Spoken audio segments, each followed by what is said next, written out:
Okay, so we're going to go through the 3-month supine position. So to start with, we're going to be lying on your back, both knees are bent. What you need to do is you need to flatten your spine against the mat. So imagine if someone was to put their hand underneath your back, they shouldn't be able to do that. So to achieve that, you need to tuck your pelvis under and your back should be nice and flat against the floor. So you shouldn't be squashing it down, it should be nice and relaxed. You might find once you do that, that your head becomes in a bit of an upright position. If that's the case, just pop a pillow underneath it, that'll help support your head. If you don't, if you feel comfortable without a pillow, then don't use a pillow. Then what we're going to do is we're going to ask Nick to place his fingers and thumbs. So his fingers are in the front here, almost just above the groin area, and his thumb is around the back, around where those lower ribs are. What he's now going to do is take a breath in through his nose. Perfect. And you see what he's done perfectly. He's breathed just into his abdomen there, so into his belly. And you'll feel when you do this, that your fingers and your thumbs, you'll feel the expansion. It's almost like the pressure is pushing outwards, okay?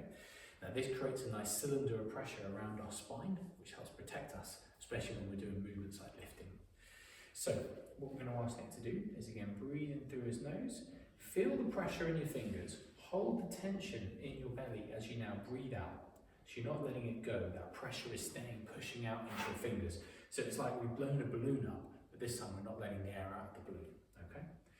Now, if that's a bit tricky, there's another way you can do it, and that would be to not breathe to begin with, just push your belly out into your fingers, Nick, for me. So that's it, perfect.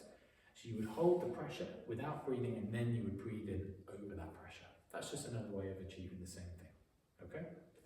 But let's have you breathe into your belly then for me, Nick. Hold the tension against your fingers as you breathe out. Perfect. So now we have this pressure built, we're going to practice moving our legs, okay? So on the next breath out for me, next of breathing into your belly, hold the tension in your abdomen as you breathe out, and lift this knee up for me. Now the knee is going to come directly over the hip, the foot is going to be slightly higher than the knee there, perfect. Maintain the pressure, and then on the next breath out, you're going to match it, so you're going to bring your other knee up to match it. Perfect, and you'll notice we're doing the movement on the breath out. Perfect.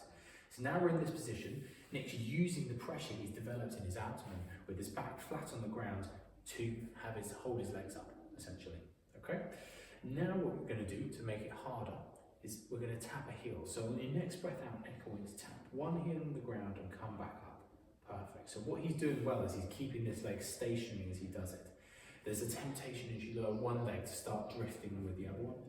Perfect, and then on his next breath out, he's gone again. Brilliant, okay? So now we're teaching you how to stay stable through this torso, through your core, whilst moving your limbs.